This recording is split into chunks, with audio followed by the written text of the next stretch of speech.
What do you believe is the number one character trait of the top 1%? We were losing about $500,000 a month.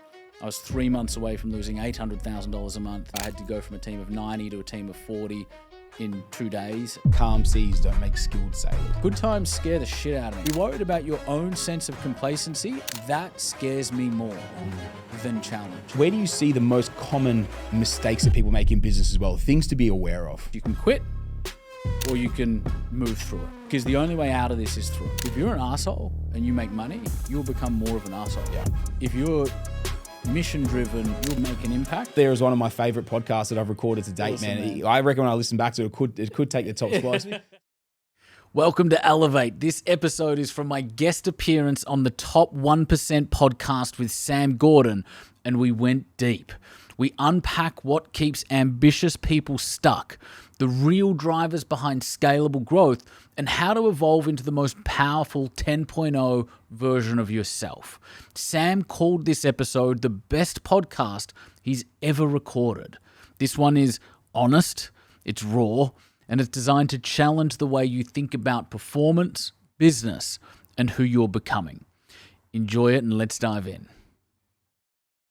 Jack Delosa, mate, welcome to the Top 1% podcast. Sammy, thanks for having me, mate. It's really good to be here. Mate, it's an absolute pleasure, mate. The pleasure is 100% all mine. It's, man, I've seen you for what feels like at least a decade. Man, you've been killing it for a very, very long time. And I only met you a couple of months ago. It's at the Founders Table down in Sydney. Yeah. And it's funny, man, because when you kind of view someone from a distance for so long, you kind of, not even so much, I guess, like put them on a pedestal, but it almost feels like they're in a different place, you know what I mean? That it's very different. And then I met you, man, and I just kind of realized how humble a dude you actually were, regardless of the amount of success you've had and over the time period, like over a decade now, you've been on like crazy wealthy. Let's put it that way, right?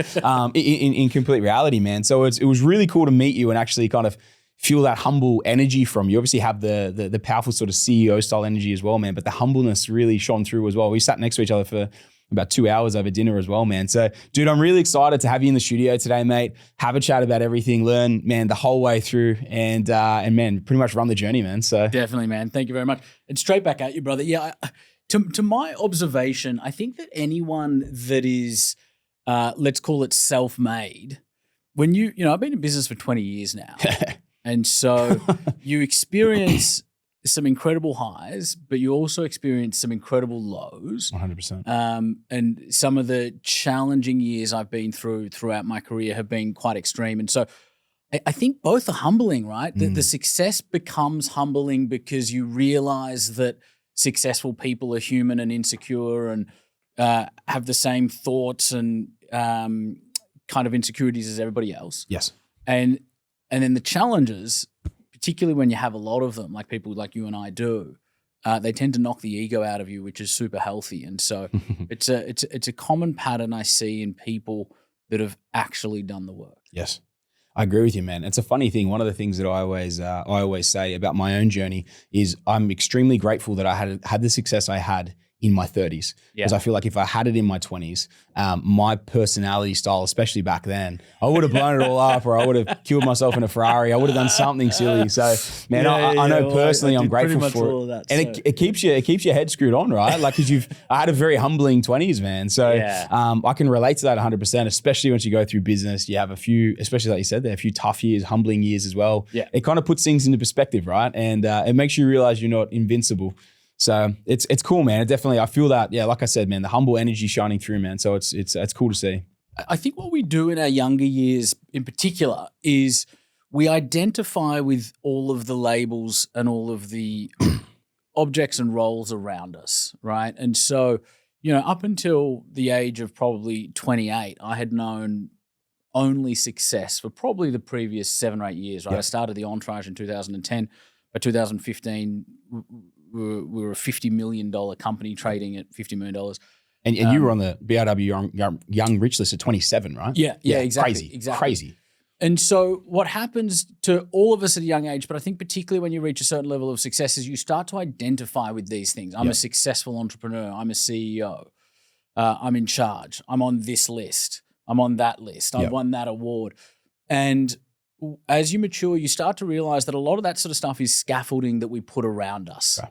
And it's not us. It's not the true version of who you are. And so when adversity... It's like this external facade. Exactly. Okay. It's exactly, to use a beautiful property metaphor. Thank you. Nicely done, mate. Thank you, mate. I'll weave them in where I can. I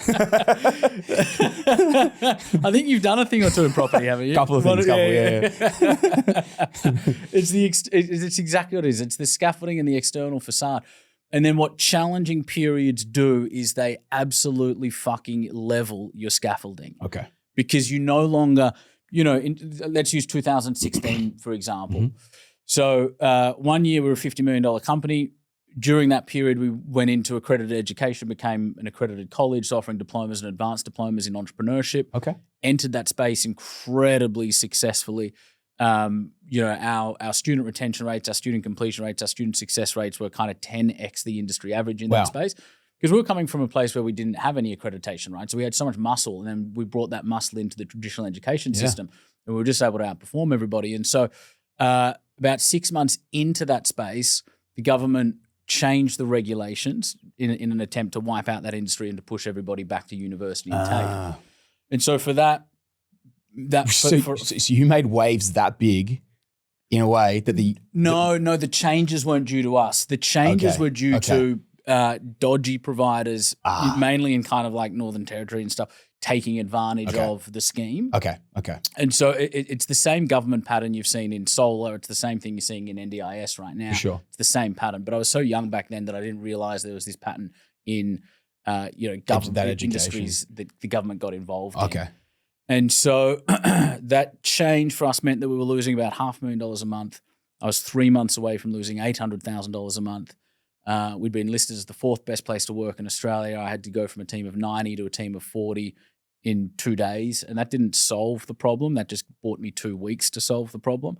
And so you go from growing, the steepest growth curve you can imagine, lists and awards and all that kind of stuff, to literally overnight. Like everybody found that news out literally on the front page of the newspaper. And so you walk in, newspaper, bang, different world. Done. And so it's in moments like that I think you really get to witness somebody's character. And as the individual involved, I think you get the opportunity to demonstrate and develop your character. But it's in and so for us, at that point, I was meeting with liquidators and administrators, people that wind up businesses, and they were all saying the same thing. They were like, Jack, you can't trade out of this. Like, you're gone. And there was a voice inside my head very clearly at the time going like, I fully acknowledge and accept that that's how it looks on paper, but I disagree, and I'm going to choose to create a different reality. And so I decided to fight, and that begun the hardest 3 years of my entire life. And, I haven't had an easy trot throughout the rest of my life. And ultimately, we came back from it bigger and better and stronger, to the point now where we're more scalable than we ever have been. We attract a much more mature business owner than we ever have been. I like to think I'm smarter and I'm wiser than I was pre-2016. This is the other thing people don't understand is when businesses go under, everybody loses. So your customers lose, your employees lose, any financiers lose. At one point, I was in $5 million worth of debt, and not healthy debt, like survival debt. Hectic. Had I have chosen to wind up the company, all of our clients would have lost, all my team would have been out of a job, and nobody would have got a dollar. And so, I was really proud. Come kind of 2019, every single dollar that we had borrowed throughout that period had been paid back. Wow. Every single dollar. Yeah. And so I think that, if we talk about the kind of death of an ego, when your world changes that quickly, you learn that no one's invisible. No matter how good you are or how up you are right now, things can happen. And you start to draw your energy and your identity from a much deeper and more meaningful place than the external facade. That is a crazy story, man. If you don't mind me asking, 2016 to 2019, I'm sure we could cover this further in, but I feel like it's really relevant to cover right now. How did you turn it around when you were $5 million in debt? Yeah. Bad debt, like you said, survival debt. Yeah. So it wasn't like it was debt that was making you money. It was debt just to keep things afloat. Exactly. How did you turn that around, eliminate $5 million worth of debt when you had to wipe more than half of your team all the grants, it obviously sounds like made it so scalable and so easy to sort of sell that product that you were selling as well. Yeah. How did you get yourself out of that hole and then start charging again? Yeah, it's a very good question. So from a commercial standpoint, moving through a period of distress is about, rule number one is kick the can down the road. Okay. Which essentially means any incoming cash, bring it in as quickly as you can. Any outgoing cash, delay it for as long as you can. Okay. And so what you're trying to do is you're trying to buy yourself time to rebuild a profitable business model. Yep. Because once you're profitable again, you can speak to everybody, tax office, banks, investors, debt financiers, invoice factoring people. You can talk to, we're profitable now, and everybody starts to have belief, and now you can start paying everything back and you're good. And so all you need to do, I say all you need to do. Well, let's put it this way. It's simple. The 20 years business owner is saying the simple thing to do. It's simple, but it's not easy. And so it's kick the can down the road, right? Bring cash in, delay cash out. Yeah. Insolvency, to get kind of technical for any 7, 8, 9-figure business owners that might be watching or listening. Insolvency is when you can't pay your debts as and when they fall due. Okay. And so if you reach out to a creditor and negotiate buy some time. 30 or 90 days, then your creditors aren't falling due anymore. And so what a lot of people do in distress, and I imagine it's probably the same in property, right? Because property lends itself to this kind of boom and bust cycle a lot of the time. When people come into distress, what they tend to do is retreat. Okay. Because everything sucks. Everybody turns against you. You've got lawsuits. You've got no money to pay people, which means your phone is ringing constantly, which means you've got more lawsuits coming.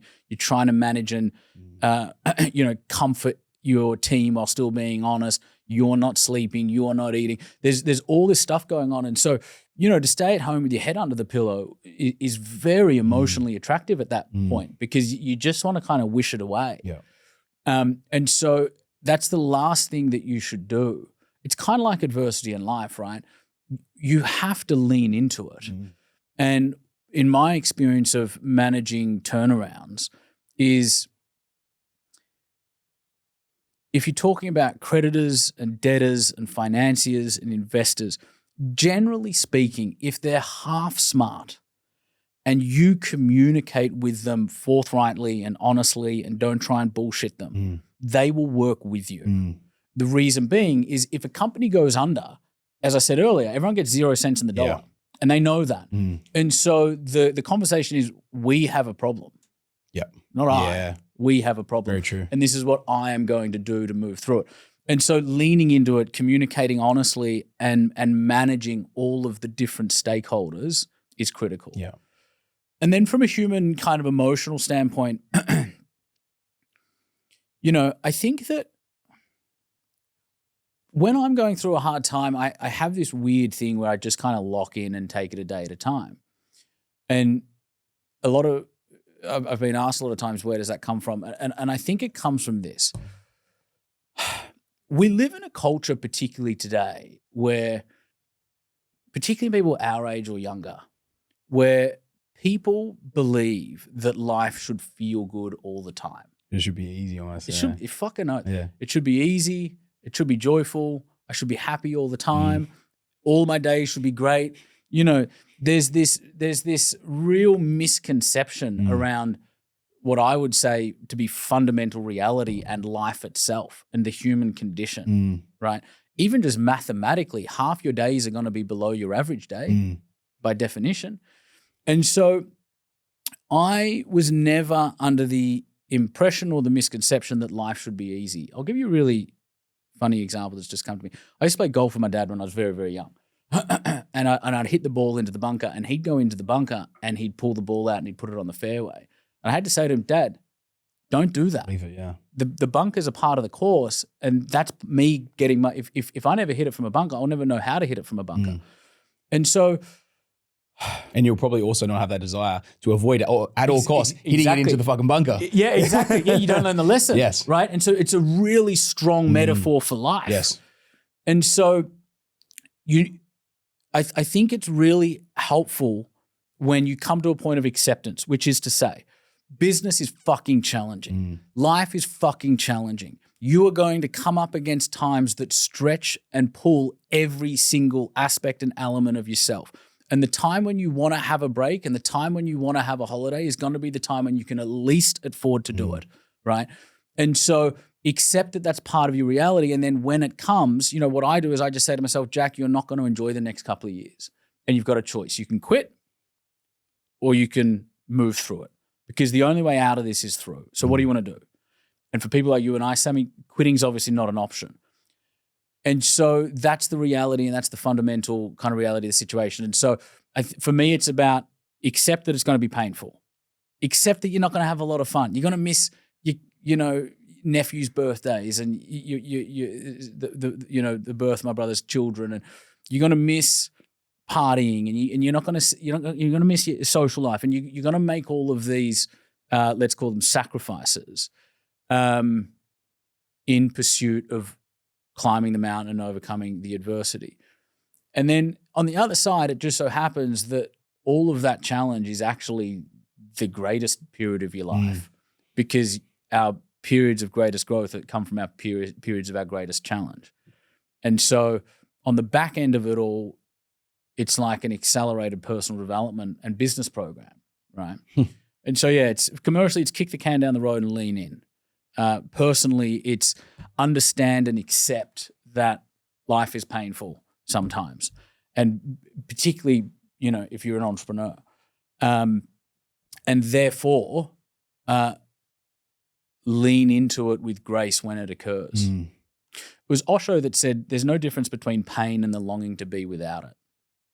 I think about that often. I love that quote. There's no difference between pain and the longing to be without it, meaning it's the longing to be without it that causes the pain. Acceptance means that there's no longing to be without it. Interesting. Something that popped into my mind there when you were talking literally maybe 30 seconds ago about a few things was it was a quote that my dad actually said to me when I was younger. It's that calm seas don't make skilled sailors. 100%. So if you're always in a calm sea, you're just going to be an average sailor. But when the storm 100%. comes through, if you can make your way through that storm, the ability that you will pick up during that time frame and the skill set that will come from it of dealing with adversity, dealing with that stress, that mental pressure, that band being stretched inside your head, nothing will ever prepare you for when you hit it, and then nothing will ever compare to it. You know what I mean? Once it's done, unless you cop another crazy ass storm that you got to battle your way through. 100%. And that's so true. And what's interesting about that is because when you're in the storm, all you're focused on is survival. Fuck, I want to live. Yeah. That's it, right? And then you come out of the storm and this really interesting thing happens. You start going into smoother seas and you go, fuck, I'm so much better at this than I was. And so when you come into good years, like my ability to drive growth in good years now is probably 30x what it was in 2015. Yep. And I'm able to do it with less effort. And I mean, it requires a lot of energy and it requires a lot of drive. But a lot of the time to me, it kind of feels easy because of the because of the storms that I've navigated previously. Yes. And so there's all these peripheral benefits. I love that, man. I love it. And it's so true, hey. And it's so often because exactly like you say, they're leaning into it. So many people, again, they'll lean out or they'll look to avoid, or they're like, fuck, foreclose, whatever, liquidators, no worries, take it over. I don't want to deal with this pain. But man, for you to go through that 3 years, exactly as you said at the very start, it evolved into the 3 hardest years of my life. But then exactly as you say now your ability to scale at 30x, understand the plays, know what to look out for, all this sort of stuff, man. Exactly. And I can imagine the value of $1 now is worth a lot more to you than it was at 27. Yeah?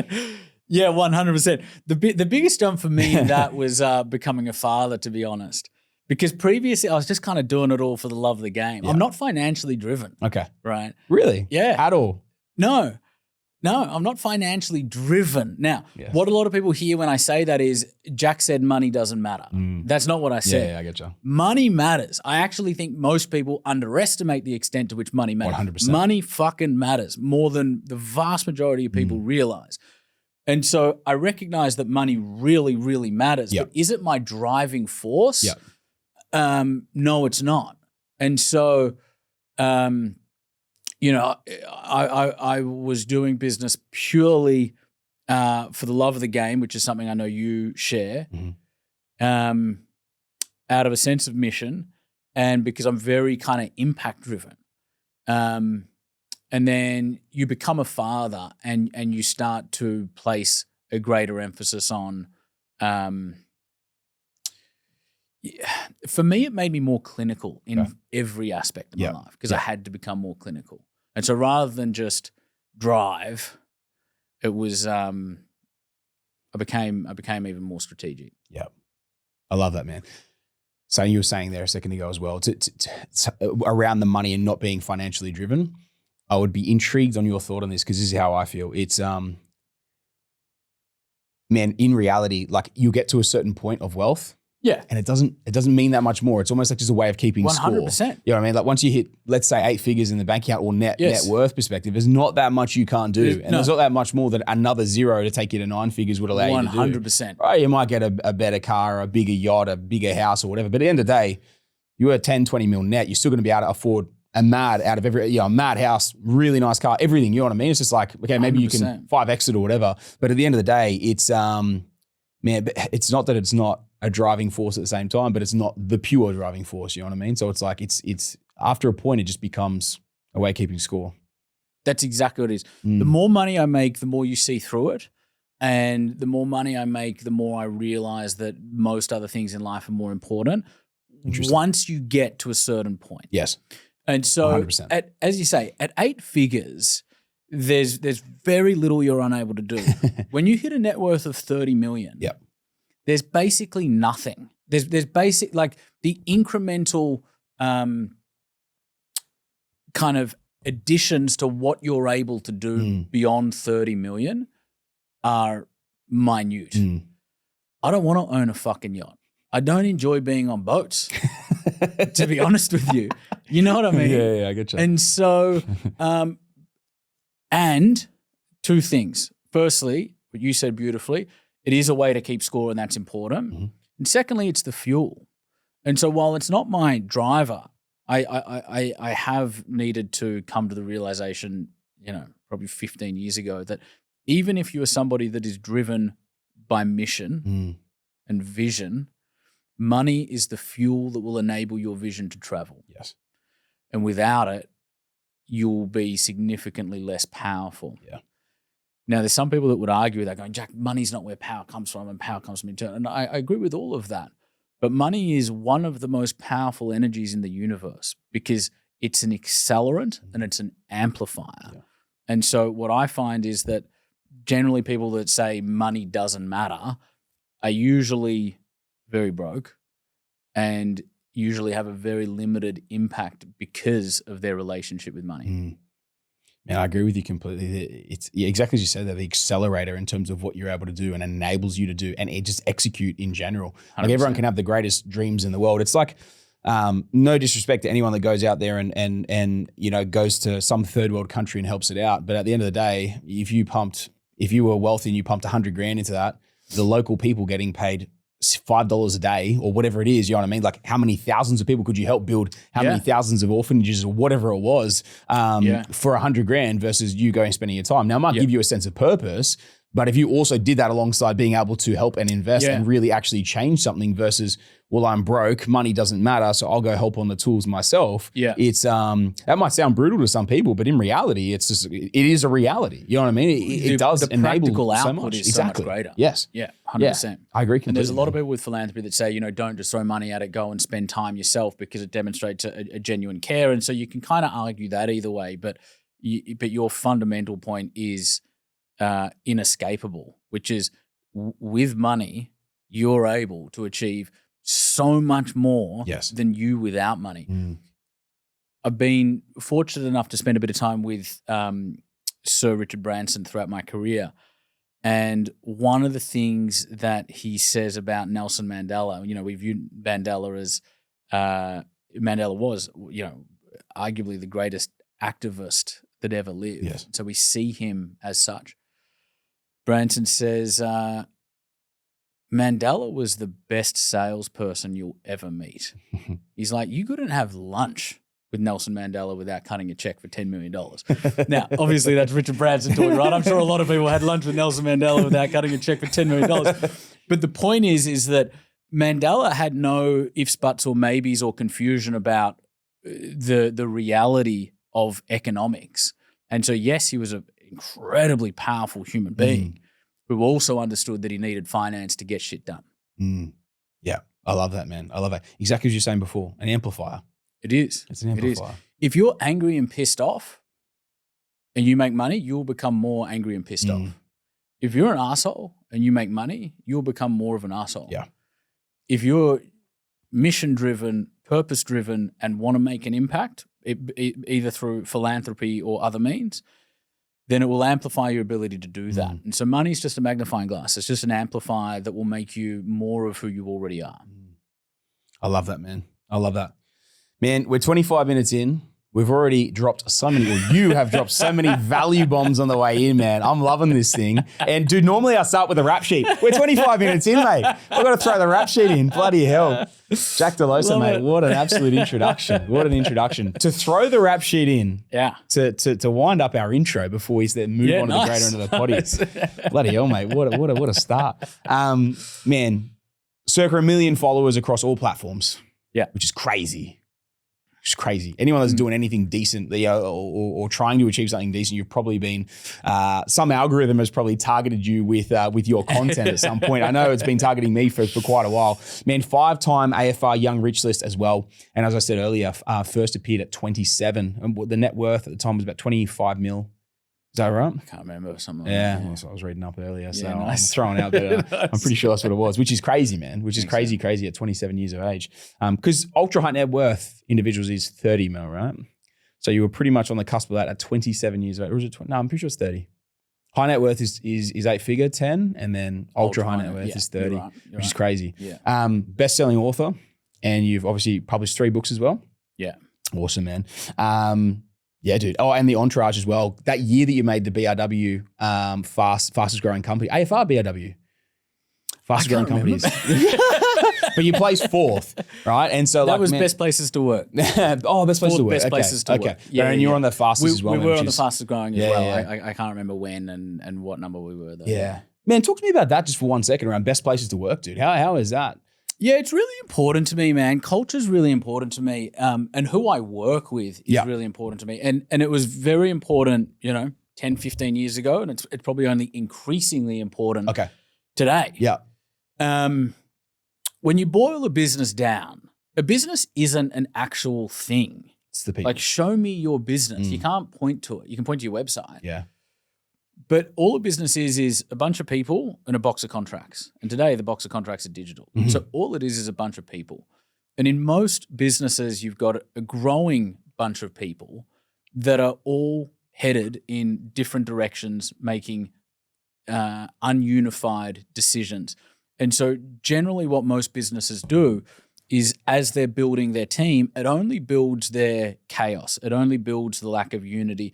And if anything, it can actually have a deterioration on the culture that they once had. Yes. And so I kind of view business as the opposite to that. I want to build an ecosystem, an environment where I bring in A players from all around the world, and we provide vision and direction and training where necessary to help them sharpen themselves. And one of the most rewarding things about business for me is going through challenging periods and going through wins with A players that care. Yeah. You'd feel this from your soccer days, right? When you're out on the field, you leave nothing on the field. You were down at one point and you claw back and you win the game and you're all lying on the grass, defeated, victorious, but out of breath and knackered. Emotionally probably defeated. Yeah, exactly. Knackered. It's like, man, that's the best thing. Yeah. And so I've always placed a huge emphasis on building an A team and providing an environment that enables us all to grow together quite proactively. Yeah. So even through those heavy scale periods, because this is one thing that I found, not that I've struggled with, but something that we have to manage really closely as well. 100%. During those periods of massive scale where you might grow from a team, and we've experienced before of going from 20 to 40 in a 12-month window or more. You know what I mean? Like more than doubling a team in a 12-month window. Yeah. What would you say are the key things? Is it just purely that, like helping everyone with their focus and vision of the greater company and their personal achievements? Or what are the greatest things that you find retains that culture of going from, let's say, a mid-tier of something like because we're talking about SMEs, we're not talking about, the multinationals. We're talking about, say, something like a mid-tier SME that might go from a 15, 20 size person company to maybe like a 40, 50 size. Like, how do you retain that? And how have you seen that best effectively managed as they scale? Where a lot of people go with their thinking when they try and answer this question is like, you need systems. And systems are one small piece of the puzzle, but in and of themselves are quite ineffective. In most growing businesses, you have systems, but nobody updates the systems, and so nobody reads them, and nobody reads them because nobody updates them, and they just kind of disappear into oblivion, right? What you need is an operating rhythm. Okay. And so I no longer look at 3-year time horizons. I do from the perspective of goals. Yes. So like setting 3 to 5 North Stars for a 3 to 5 year period. Yes. But there's no point in strategizing out 3 years anymore because the rate of change is just too great. Your effort and your energy and your intellect is better applied elsewhere. Yeah. But we do want to get a picture of where do you want to be in 3 years. We then want to have a roadmap for 12 months. And we then want to have an operational roadmap and targets and OKRs for the next 90 days. Okay. Once you've got that scaffolding, and I use that word in a really positive term now. You love scaffolding. Yeah. Did you used to do scaffolding when you were younger? I maybe scaffed it's at a 16, bro. So thing. yeah, it is. The property side of things is infiltrated It's my coming mind. through. Yeah. But you need that scaffolding, right? And then once you've got that, the next piece is clarity. Okay. Let's talk clarity for a second. One of the biggest misconceptions that gets thrown around in business is hire for attitude, train for skill. Okay. Right? It's a cliche from the 80s, 90s. We've all heard it. We all like to tout it. And the only problem with it is that it's completely wrong. Okay. In a small to medium-sized business environment, you would have sensed this in your business, particularly in a high-growth environment. Yep. Hire for attitude, train for skill. You don't have the skills you're hiring people for. Nor, even if you did have the skills in some of the roles, which you probably do, you don't have the fucking time to train them on it because you're running so fast as well. And so it's not hire for attitude, hire for attitude, not skill. It's hire for attitude and skill. Yes, you need both. Someone asked me the other day, do you look for A players or do you look for people with potential? I said both. I need A players on the up. If they're going to keep up, they need to be A players on the up. Yep. And so the clarity piece comes into it in you need to have an org chart, which is a visual representation of what your team is today. And that sounds fundamental, and it is, but 99% of businesses don't have it. And what that means is the org chart rests in one place, which is the mind of the founder, Yes. and is very rarely communicated. And so as you grow a team, all you do is end up growing chaos. But having an org chart now, and then having an org chart, what do we want the org chart to look like in 6 months and 12 months, then gives you a recruitment timeline. So you now know who and when you're going to bring on and for what, and probably what targets and what kind of cash flow you need to be delivering in the meantime in order to actually trigger that recruit at the time that you'd like to. And so now we have clarity around roles and reporting lines, and we have a recruitment timeline. We then need to understand and have this clarity piece before they come in. And so what's their position description? What are they going to be doing? What are they not going to be doing? Yep. And the more focused a position can be, the better. The vast majority of entrepreneurs have position descriptions and roles that are way too broad. And that's just a hangover from startup. In startup, everyone does everything, which is par for the course and stage appropriate at that stage. But as you grow 20 to 40, for example, you need to get a lot more specific about who does what, and most importantly, who does not do what, right? You go from generalists to specialists. And so you want to have position descriptions that they come into. Well, firstly, the position description helps you recruit the right person. And then they're coming into a position description. And the scaffolding in terms of where we're going 12 months from now, what our focuses are this quarter, what are our targets this month, combined with the position description in terms of how are you going to help us get there, gives rise to what are their personal KPIs. Yes. And so all of that is the really constructive scaffolding, and let's call it structure. Yep. Required to scale a team in such a way where your the effectiveness and the output of the organization scales commensurately. Okay. All right. And that's how you maintain the rhythm. Because as you're scaling, you're hiring the right people with the right attitude that are able to grow alongside, and it's very clear what their roles are. Yes. So you can effectively keep them on rails to deliver on what their effectively 100%. KPIs are. This is the other cliche that happens on the people side of things. Is everybody talks about people empowerment, right? Yeah. And now I believe in people empowerment. I just have a very different definition and interpretation to most. Please.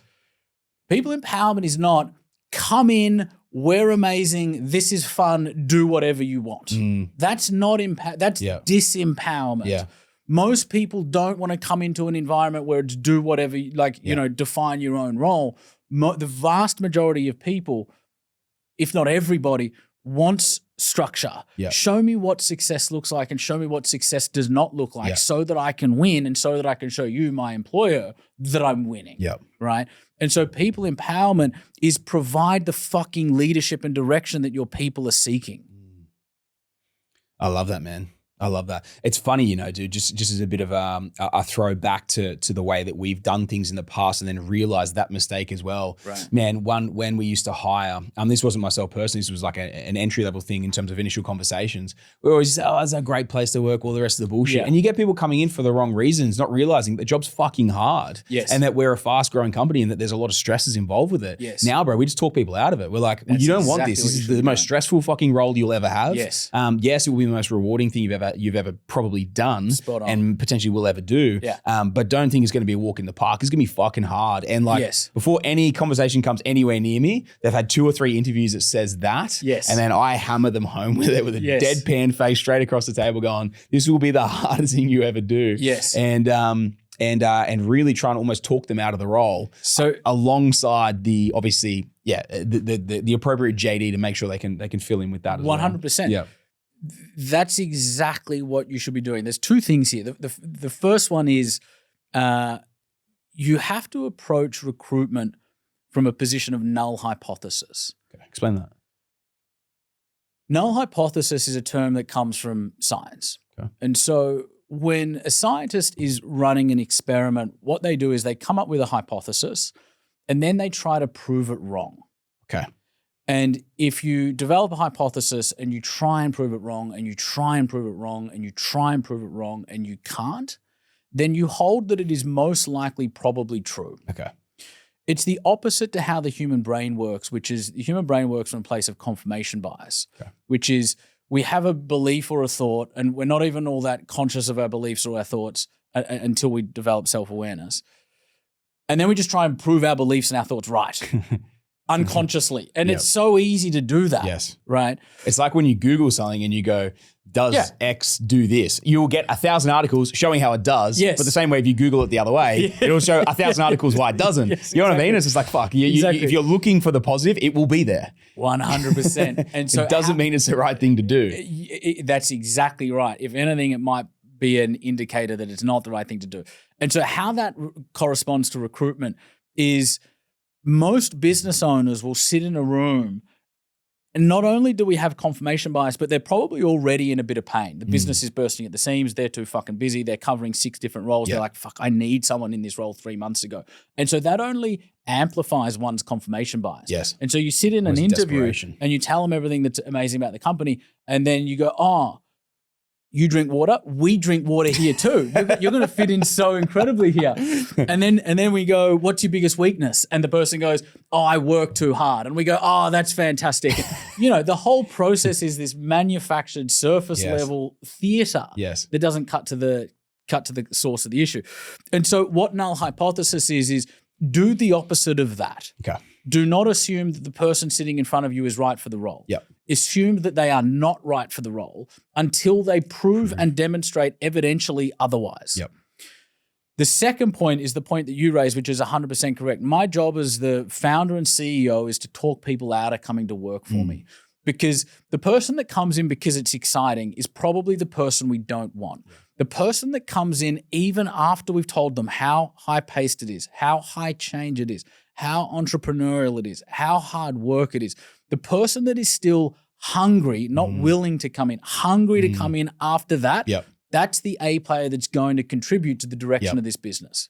That's also the person that's not going to get burnout when shit goes wrong because they're already mentally prepared because they've been told 5 times over, this is going to be fucking hard. Expect it to be hard. And they're like, I like hard. Exactly. They like hard. Yeah. They probably thrive on it. They probably Fucking get oath. bored. You know, one of the challenges that arises when you have a team of A players is you start going through good times, you start hitting targets at smooth seas. One of the things you need to be thinking as a CEO founder is you need to be future pacing that going, I need to give my leaders greater challenge right now, or they're going to get bored and they're going to leave. Yeah. Good times aren't good.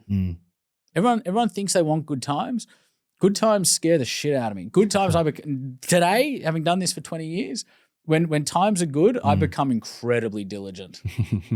You're waiting for something to happen, eh? I'm just so concerned about complacency. Okay. People worry about competitors. People worry about the fucking government. People worry about the economy. People worry about tariffs in America. People worry about all this shit. Don't be worried about any of that. Be worried about your own sense of complacency and your own sense of inertia and that of your teams. Because inertia in life and business is really common, which is you get in the habit, you just rocking and rolling on autopilot. You get in the habit of doing the same thing day in, day out. Yep. That scares me more than challenge. Put it this way. So I've got a very unique vantage point, right? Like last month, 6 million business owners watched my content. In my inner circle of clients, this year I'll help them drive $1 billion in sales. Hectic. And so I have a very unique vantage point in that I see inside hundreds of 7- and 8-figure businesses. Yeah. It might even be thousands, let's say hundreds, every year. And so what that means is that when you're in that position, patterns emerge. Patterns emerge in business, patterns emerge in human psychology, patterns emerge in human behavior. And one of the patterns that I've been able to identify over the last probably 15 years is that businesses grow more during hard times than they do during easy times. And the most recent, perhaps visceral example of that is COVID. My inner circle clients, and even from an Entourage perspective as well, and our kind of satellite businesses around it, grew more during COVID than any other period. Even the businesses that were bricks and mortar, right? We had, let's say, 20-25% of our members are bricks and mortar businesses, and 7- and 8-figure, like decent sized businesses. What was it called? Isolation or whatever it was came, and that was announced. And so they're now making no revenue. And so they thought, well, we're going to die this month, because we've got no revenue. And so we helped pivot them online to become e-com. The vast majority of them, I won't say all of them, but the vast majority of them, in the month they thought they were going to die, ended up having their biggest month ever. And I mean in that month, not 3 months, that month. And, people bought more online during COVID as well. So that helped, but you needed to position your business in such a way. And so when I say more business, we grew more during that period. I don't just mean revenue and profit. I also mean structural developments inside of the organization and capability developments inside of ourselves. And so I've just seen over and over again that hard times are often the best for personal growth, commercial growth, and if you're smart, financial growth. 100%, man.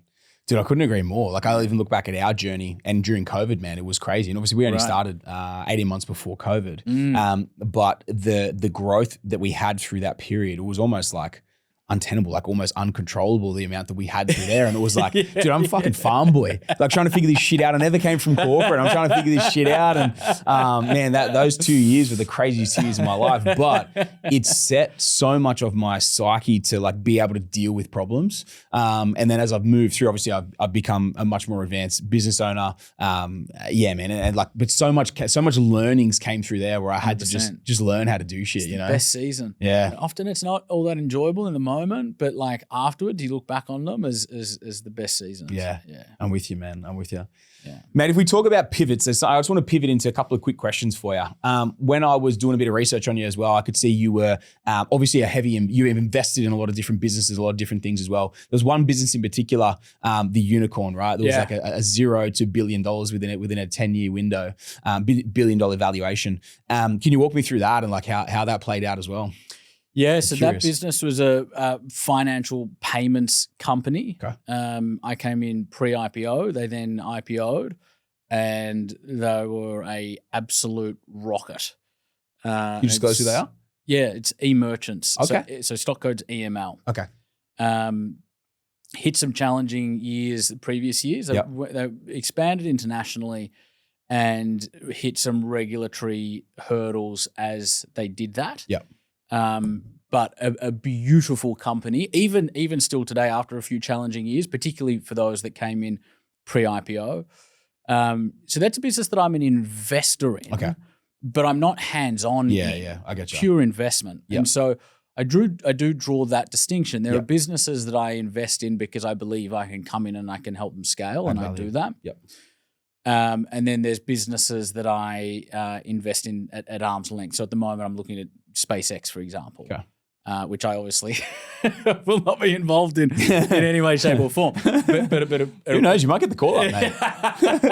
Direct line to Elon. I highly doubt it. But if he does, I'm there. And so, you've got investments that are purely passive and probably opportunistic. Yep. But then you've got investments where you put yourself in a position where you're visible, people seek you out, ask you for money. Yes. And every once in a while you say yes and help them grow. Yeah. Very interesting, man. Very interesting. Speaking of exits as well, I know you've done a couple of exits yourself, and even obviously within the Entourage and what you guys have built and the amount of companies you've been actively invested in. I just feel like so many people are talking about exits these days, right? And for me, I am someone who, in all honesty, am not interested in an exit. It would have to be I even think if an unbelievable offer came in, you still might not take it. I probably wouldn't take it. It would have to be silly because I'm so passionate about what I do and I know 100%. The impact of what I'm having. And again, where I'm sitting in terms of a net wealth position, the property portfolio, I've got just about everything I want. Yeah. So, you know, do you throw what's an exit going to do? Exactly, man. It's not going to change that much. And if anything, I think it could make me potentially a little bit lost. Like it would have to be something crazy. Yeah. But so many people these days are building for exits or they're looking to exit. You know, all these, like literally starting a company with the idea to exit. And that for me, just like, it feels weird because I'm so passionate about what I do. Yep. But you must see that so much. And I know you've obviously done some exits yourself. Yeah. And I just wanted to ask you like your opinion on that and potentially the rise in seeing people wanting to do it as well. Yeah. So there's two schools of thought there. One is, my company prior to Entourage was called MBE. And so we would help people raise money, acquire businesses and build value and exit. Okay. Right. And so we helped our clients transact about $300 million in transactions over a couple of years. Okay. So we did it very well. But that was literally the business model. So you acquire businesses, scale them and then sell them. We would advise other businesses to do deals and occasionally get involved in them. Okay. Yeah. And so one of the sort of traditional schools of thoughts that some people might have heard of is start with the end in mind, which is like know who you're going to sell to before you start the business. Yeah. It kind of makes sense from like a corporate standpoint, I suppose, if you were, doing an MBA and going into corporate, I don't know. But something about that principle never rung true to me because I'm like, man, there's something missing in that. And I can language it today. I couldn't language it back then. Okay. And how I would language it now is, generally speaking, not all the time, but a lot of the time, an entrepreneur who starts a business does so because they find it deeply meaningful and they are on the fucking warpath to make it happen. That's not, exhibit A. Right. And so that motherfucker didn't sit around before she started the business or he started the business thinking, who will I sell to in 5 years? Yes. It didn't even, they're focused on building a great company and probably as a consequence of that, improving the world in a small or large way. Yes. And so you then look at that, there were a lot of funds around that invest in SMEs or let's say startups that kind of started to originate around 2014 and 15.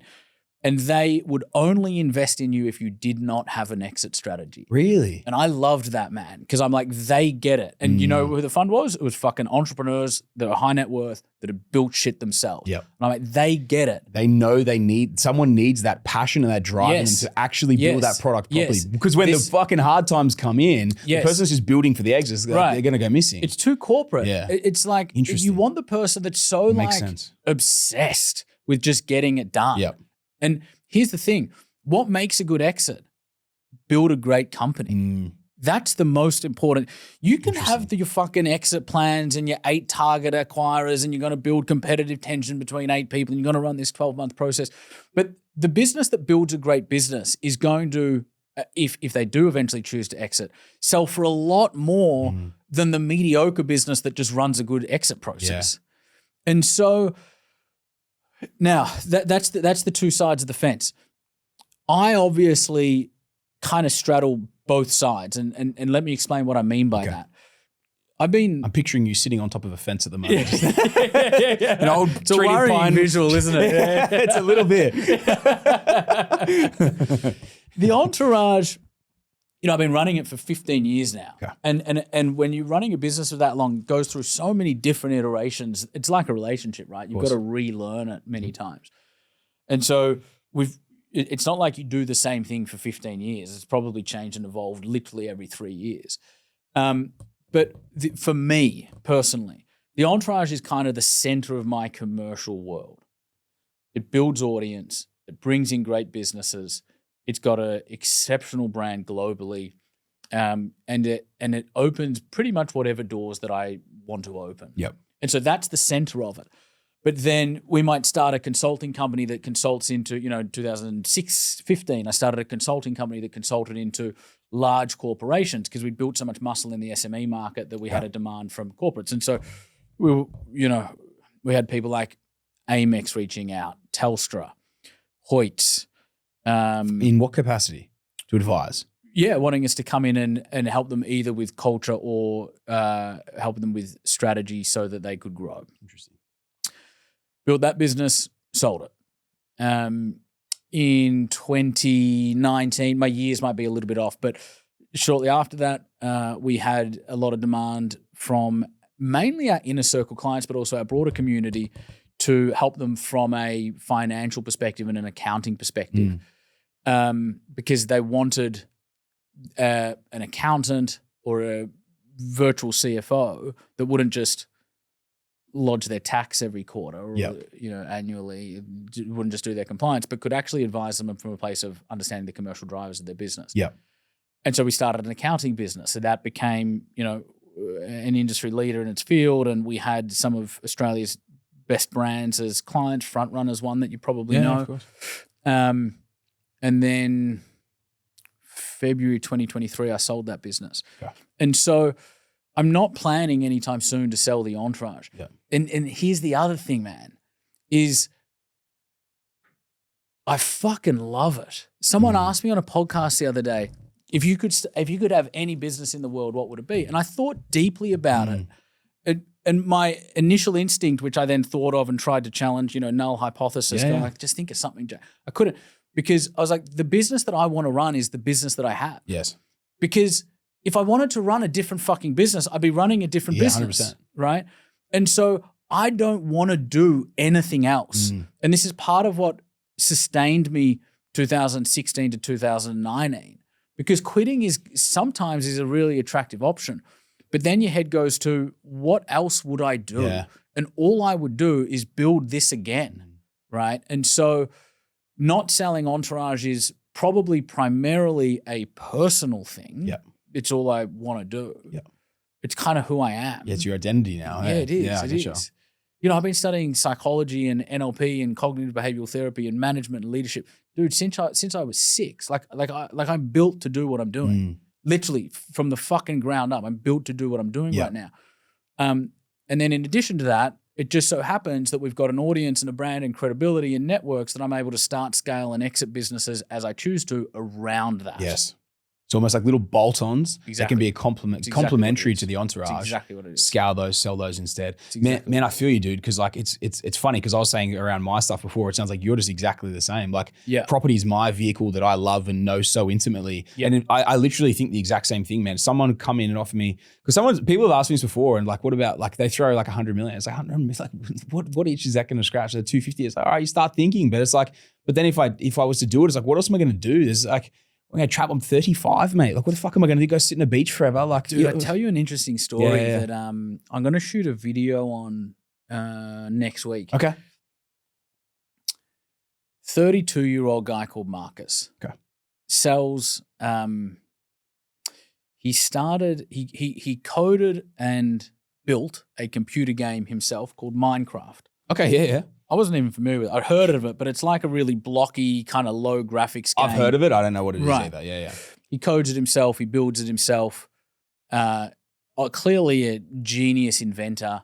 Hated the business side. Got to a point where he was printing money. At one point, they were selling 15,000 units. I think it was either a month or a day. Whoa, shit. At the age of 32, he sells for $2.5 billion, pockets $1.6 billion after tax, outbids Beyonce and Jay-Z for what was at the time Beverly Hills and LA's most expensive property sale ever. So gets the mansion, disappears into depression. Hectic. And Marcus tweets a lot. And so even the sale of Minecraft originated with the tweet. The tweet was, does anyone want to buy my shares so I can move on with my life? Microsoft reaches out. Microsoft ends up paying $2.5 billion. And so he sells the business, but he keeps tweeting. And he's tweeting things like, you can probably even bring them up for the video for the viewers. He's tweeting things like, I'm in Ibiza, surrounded by friends and famous people. I can do whatever I want, and I've never felt more isolated. Full stop. That's the tweet. And then another tweet was something to the effect of, I'm in a position now where I have everything that I seemingly want, and I've never been more depressed. And so what happened there? It's like he lost his sense of mission. He had no challenge. He lost his community, because there's a big community around gamers today. And he lost all sense of struggle.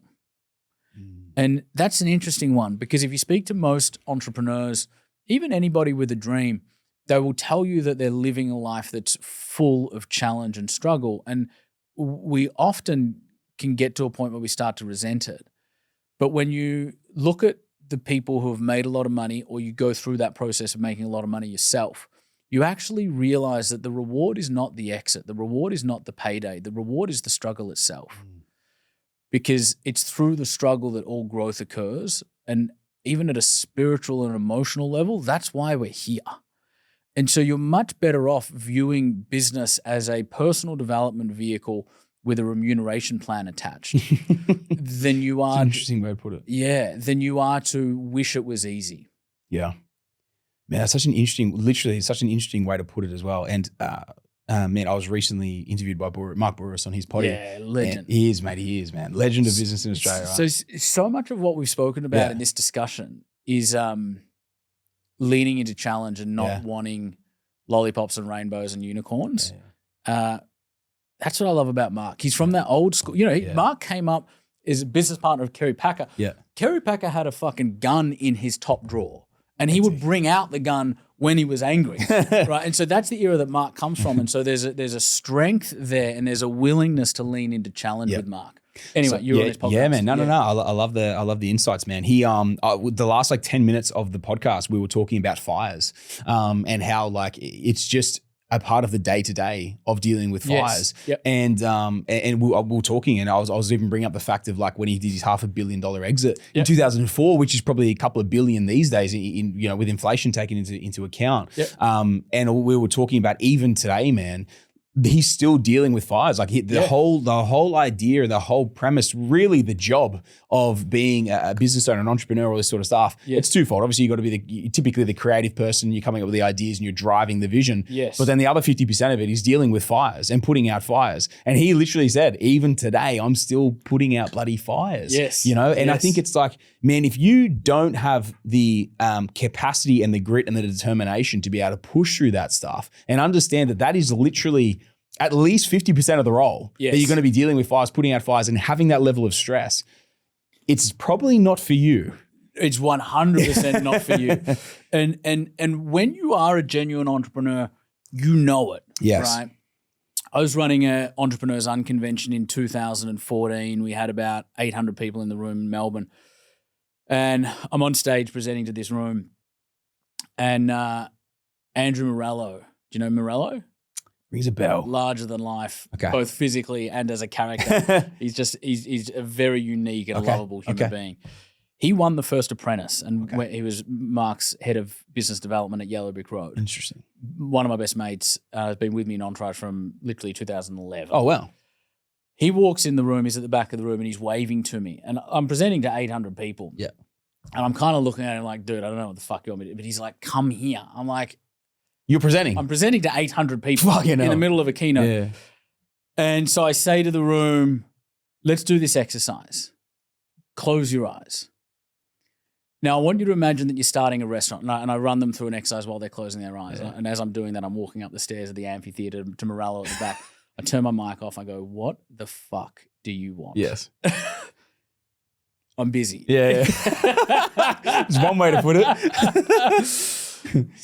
I see you over his shoulder. Boris is standing there. I'm like, bro, Mark's here.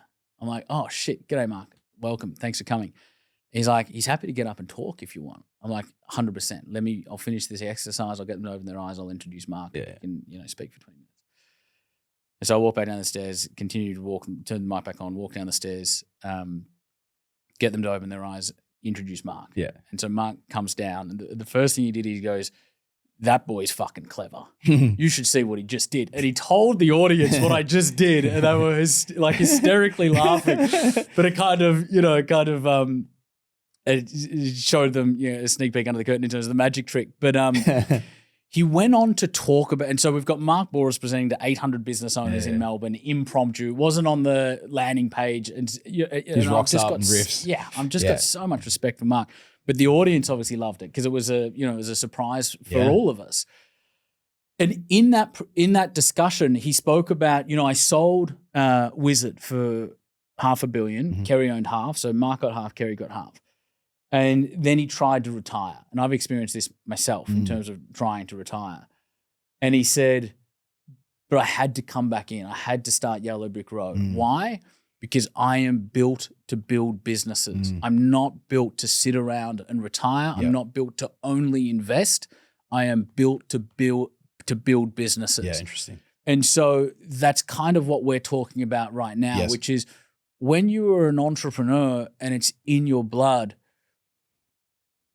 not doing it would be the biggest disservice to yourself and the world that you could imagine. Yeah, man. With Mark, I think as an Australian and as a business owner, man, he just seems to be that. He's always just been at that pedigree for so long, right? Like top of the chain. Pedigree is a good word. Yeah, and I think just that epitomizes exactly that, the pedigree of business owner in Australia. He's like I call him like the godfather of business in Australia. 100%. And it's cool, man. It's cool to see what he's done and almost like emulate a little bit, in terms of the way he's done things well. And I think just how bold and brash he is with so much of his stuff too, man. Yeah. Being a farm boy, dude, I just resonate. I've always 100%. resonated so well with that and 100%. respected him, man. So yeah, big kudos to him. Man, I think that pivots really nicely into something like you were saying there, like so many people being so like people who are built for business are built for business, right? And if you've got that entrepreneurial spirit, man, with you were saying like at 6 years old, you were studying, LNP and the psych side of things and everything.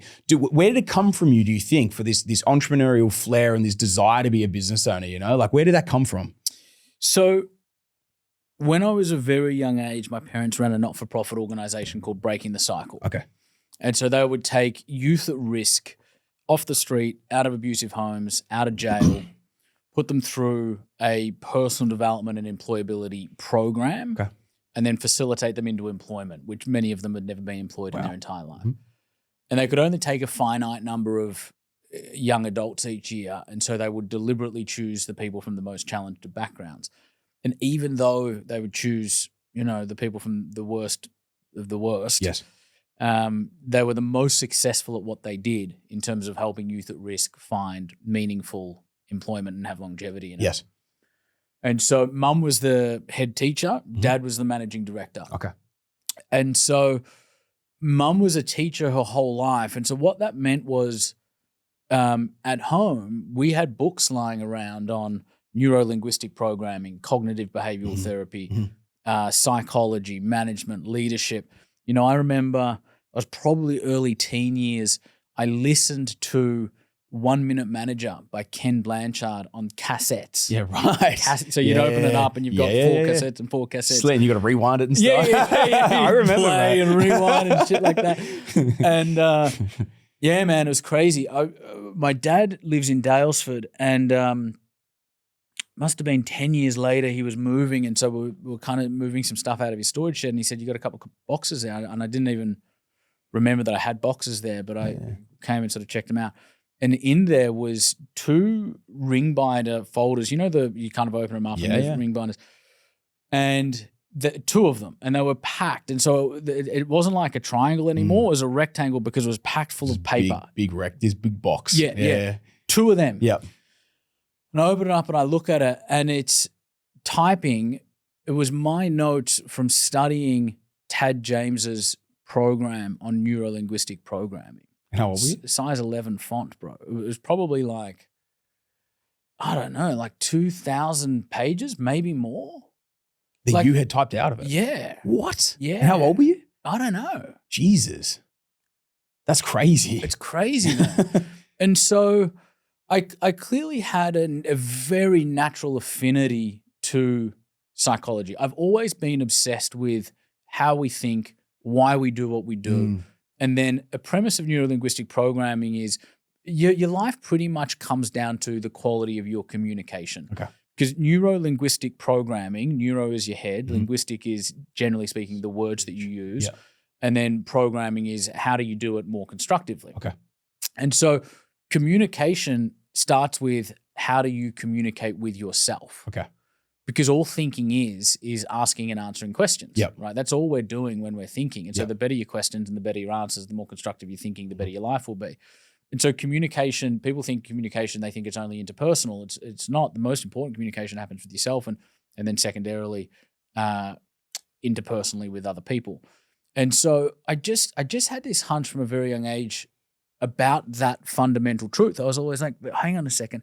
If I can communicate effectively with myself and with others, then isn't that the most powerful superpower to have in terms of making an impact and, enacting change?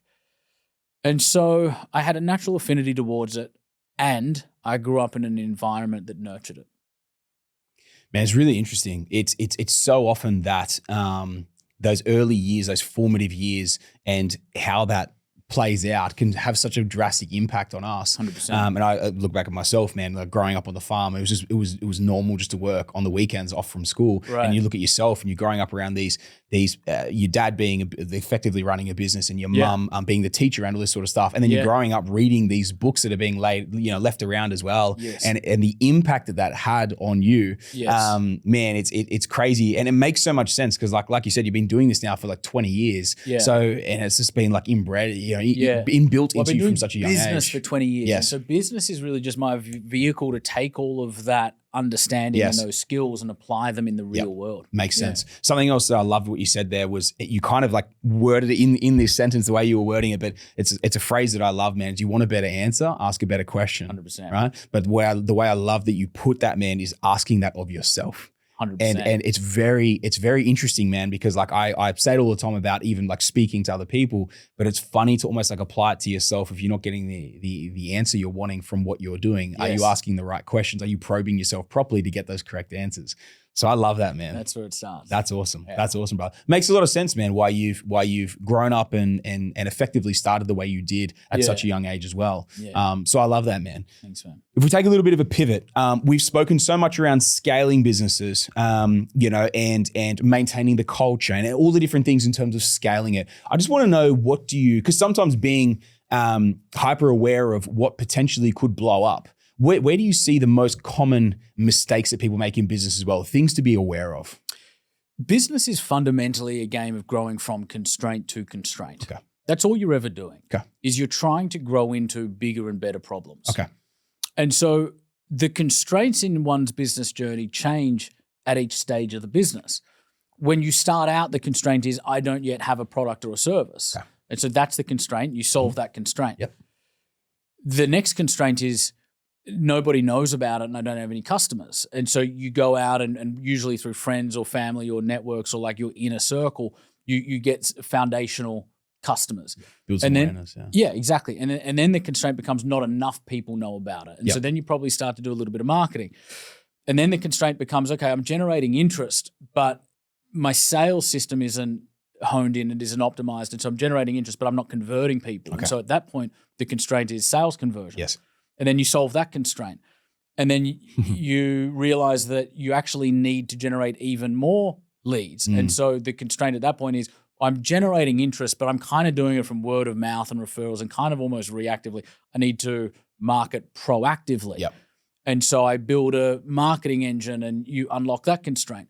And then you're marketing well and you're selling well, but your delivery hasn't kept up because your delivery was great in the earlier stages, but now you've got so many customers coming in that you've really just got a growing base of unhappy customers. And so at that point, the constraint is, I need to establish a delivery engine that can firstly scale with the business, but secondly, operate without my operational involvement. Yes. And then you solve that constraint. And then you're marketing well and you're selling well and you're delivering well. And at that point, you start growing. And so what's the constraint at that point is, it is all reliant on you, and you and the business are bursting at the seams. And so at that point, the constraint is leadership and management capacity inside of the organization. Okay. And then you solve that constraint and then you move on to the next. And so all we're ever doing is growing from constraint to constraint. And so the skill of the entrepreneur is not necessarily to unlock any one of those particular constraints, but rather to ask yourself at any given moment, what is the number one constraint right now? Okay. And develop the ability to solve the constraint for the phase that you are in and continue to do that as the business grows. The reason why that is so different to what most business owners do is, in the beginning, all of us were just kind of run faster, work harder, and we're just trying to sprint. And we're so busy that we can't see the forest through the trees. Yes. And so the question that I ask myself the most today is this: what is the number one challenge in this business that, if solved, would make the biggest difference? Yes. And then my job as the founder and CEO is to micromanage that, to get involved in that. Everything else is delegated. And so I view business as a conceptual assembly line, right? You market, you sell, you deliver, you operationalize, you manage and count the money. And so you've got this assembly line. And my job as the founder is to look at that assembly line and go, where is the number one roadblock or constraint in this assembly line that, if unlocked, would have the maximum benefit to not just its own function, but to the rest of the assembly line? Yes. The main bottleneck. And then I get in and I micromanage that. Yes. Everything else is already being managed by somebody else and is by definition performing better than the thing that I'm focusing on, because I'm looking for the hardest challenge. And so I set businesses up to work without me operationally so that I could do two things: maximize the time that I spend in my zone of genius, the things that I'm best at and therefore can contribute the most value with. And secondly, maximize the time that I spend on the hardest possible problems. Yes. The biggest things to fix. Yes. Yeah. I love that, man. I love that. And that's the difference between scaling and not. Because as I said, scaling will come through unlocking the core big roadblocks at each stage of the game, not just from running faster. Running fast will get you to 7 figures. It won't get you to 8. It definitely won't get you to 9. Potentially can implode you as well if you just run fast and don't solve the other issues on the way through. That's exactly it, brother. It will implode you and the business. Yes. And the business.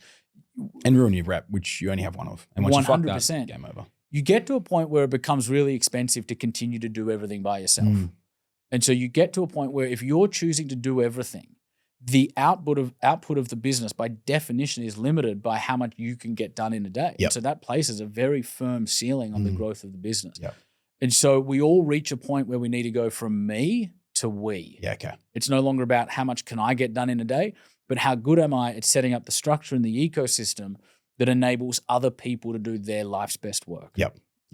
I love that, man. I love that. It kind of seems the whole way through you've almost had that premise. You know what I mean? Like even with the creditors, it was the same thing. It's not a me problem. It's a we problem. But dude, I love it because it's like it's almost like you're pulling everything together. You know what I mean? There's times that you do things yourself, but then there's times, especially like at the very start, but then pulling those things together and working through things together, man. Whether it's solving shit with creditors, or whether it's building teams and like we're talking about for empowering as well. Team sport.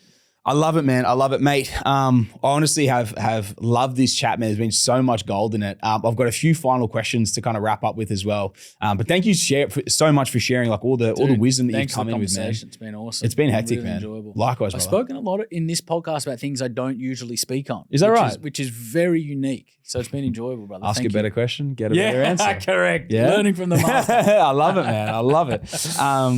That's awesome, bro. Honestly, I love getting that feedback because I never like to watch someone else's podcast before they come on. It shows. Yeah. It shows. Man, fuck. I do like, I don't know, 5 or 8 podcasts a week probably. Fuck, really? Yeah, a lot. And I really picked this up when clients started to ask me to go, and we'd say send through the questions. And usually I get the questions from a podcast and you just kind of take the questions that you get because you're going on someone else's podcast. But when it was my clients, and this was a learning for me, I would look at the questions and I would go back to them and I'd call them. I go, hey, I got your questions. They suck. Go watch my last 20 podcasts. I answered those exact questions. Go and Google some shit. I have answered those exact questions. I'm like, you know, whoever is like, Bell, if you're going to do a podcast and you're going to ask the same questions that everybody else does, I would honestly encourage you to not do it because it's going to be a waste of your time. Why do it if it's going to be the same as everybody else? And so it was through those exchanges that I started to learn, hey, I should probably do that for every podcast that I go on. I mean, we didn't do it because I know that you're exceptional at this and you're a professional. Appreciate it. But it's that whole thing of like, and this is, you know, hopefully valuable for anybody that's either doing content, particularly if you want to do a podcast, do not ask the same questions as everybody else because then your content isn't adding anything to the world. You're not adding anything that I can't get from anywhere else. And so that's what I love about this show, man, and everything you do is firstly, you're coming from a place of experience and you're the real deal. And so you know the questions to ask intuitively because you're living it, right? And secondly, don't watch the podcasts. That's beautiful because then you're having a unique conversation. For sure. I love it, man. And honestly, it's been so intriguing. And I love that you love it because dude, I didn't know you did 5 to 8, a week sort of thing. Like that's crazy numbers. And the fact that you feel like there's been so much difference that we've spoken about on this. Honestly, man, I love that. I love that that's a feedback, man, because I want to add as much value as I can. And the reason I started the top 1%, man, is I'm genuinely curious to interview people at the sort of level that you're at. And man, you look at it, it was over 10 years ago you first hit the BRW Young Rich list. So you've got 11 years of experience from hitting that height and then everything else that's happened. It should be a crazy conversation, which it has been. I can genuinely say, man, like this is up there as one of my favorite podcasts that I've recorded to date, awesome, man. I reckon when I listen back to it, it could take the top spot. This is engaging, man. I love how raw, real you are with the amount of shit that you've had happen to you. And I think I can relate to that because I'm the same. I'm sweet with like, fuck, we all make mistakes. Definitely. And it's learning about the mistakes. It's turning it into a lesson. 100%. And that's another good lesson I think for everybody watching and listening is no pain, no glory, no pain, no story, right? It's the challenges where not only your best growth happens, but where the experience that will most add value to others will occur. Yep. I love that, man. I love that. I've got a few quick questions to finish off with. Cool. What's next for Jack Delosa? Continue doing what I'm doing, brother. So at the moment, I'm focused on global expansion and AI. So we've just we're launching and kind of testing funnels in USA, Singapore, and UAE at the moment, and driving AI adoption within my own businesses so that I can then help my clients to do it, and so that I can then help the world to do it. I love that. I love it. So you're doubling down, going hard, expanding big time. Dude, I'm more driven and hungry than I've ever been. So am I. Yeah. I love that. It shows. I love that. I love that, eh? It's man, I think it goes back to the core root of this is what you do and this is what you're fucking great at. What else would I do? Definitely. I can relate to that so much. It was like we had the chat before about the exit. It's like, what the fuck else am I going to do? I don't care where you're billion. Like, what am I going to do? Go be Marcus. Yeah, seriously, man. Seriously. So yeah. I love it, man. I love it. It's been a super enjoyable chat, man. Thanks, What is the best piece of advice you've ever received from a coach or a mentor? I used to hang out with a really good friend. He's still a good friend. We just so happen to chat less these days. Peter Davidson. Peter was a seed fund investor in PayPal. So like Elon, Peter Thiel. Yeah. And I've always been obsessed with the greats, people like Einstein, Mandela, Michelangelo. And Peter once said to me, to copy the greats is to not understand them. Meaning the only common thread that they all have is that they all did it differently according to who they were. Mm-hmm. And so Peter, having spent time with, the Peter Thiels and the Elons of the world, was also a student of history and the greats that shape history. And he was probably one of the reasons why I was inspired to firstly go back in history and study the greats. And I later wrote a book about it called Unwritten. Okay. Because a lot of these stories weren't written in a way that I think is most effective. So I called the book Unwritten.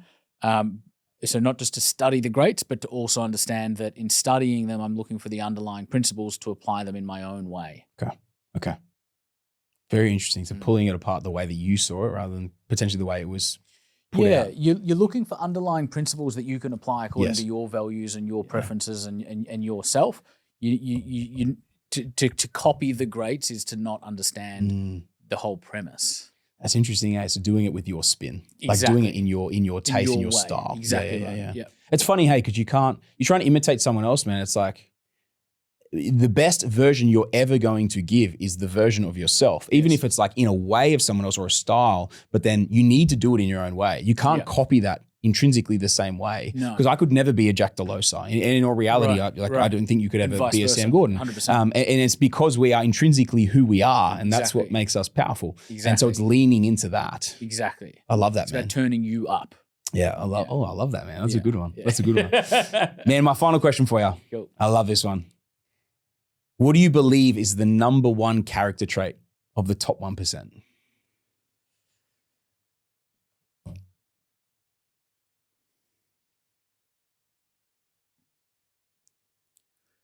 The number one reason people don't achieve their goals is that we are wired to avoid hard. Okay. The top 1% have rewired their relationship with hard. And so that they no longer see hard as a reason to retreat or to quit, but they literally see it as a signpost that I'm on the right path. So they seek out the adversity to grow. Is that what you're saying? And it's not that I'm seeking adverse circumstances. It's just that I know that if I'm growing, and particularly if I'm doing something original, it's going to be difficult. Okay. There's two really good books on this. The first one is by Gay Hendricks. It's called The Big Leap. Okay. And he talks about how we all have an internal thermostat.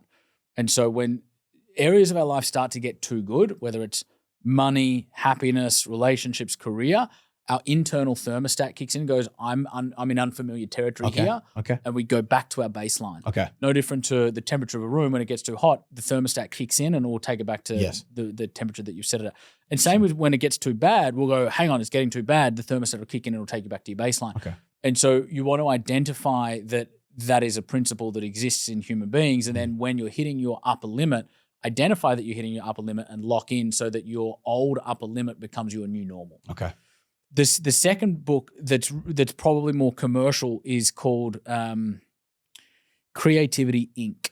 By Ed Catmull. And so Ed was the founder and CEO of Pixar, and then Disney acquired Pixar, and I'm quite sure he became the CEO of both Disney and Pixar. Wow. But he was in Pixar with Jobs, Steve Jobs. Okay.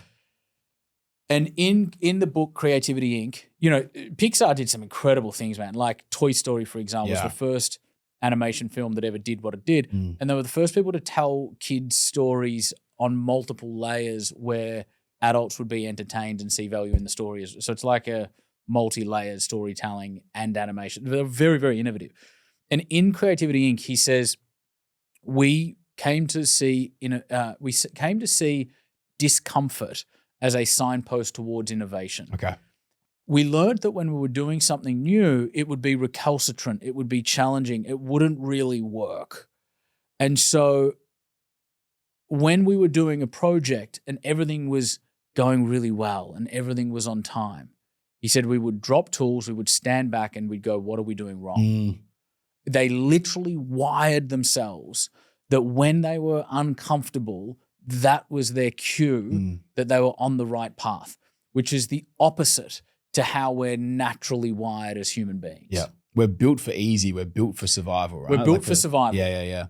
Your brain is not designed to keep you happy. It's designed to keep you alive. Yeah. It's designed to fill you with adrenaline so that you can run away from the saber-toothed tiger. Yes. And one thing that there's a big misconception around is the human brain has not evolved one iota in 10,000 years. And so we got the same brain that we do when we were running away from saber-toothed tigers. Yeah. It's just that we make saber-toothed tigers out of fucking anything these days. Like, we get an unpleasant email and now we've got anxiety, so the human brain was probably actually healthier when there was a fucking saber-toothed tiger because we actually knew what to be afraid of. Now most people are just afraid of everything. Yeah. And so, you want to you want to view discomfort as a signpost towards growth. Okay. Jack, man. Thanks, Sammy. This has been awesome, brother. Thank you so much, chat, man. Brother. Thank you. Thanks, man. Absolute pleasure, man. If you got value from this episode, do this now. Hit subscribe and leave a comment. That's what helps us to grow this show, attract world-class guests, and keep bringing you powerful conversations that move the needle.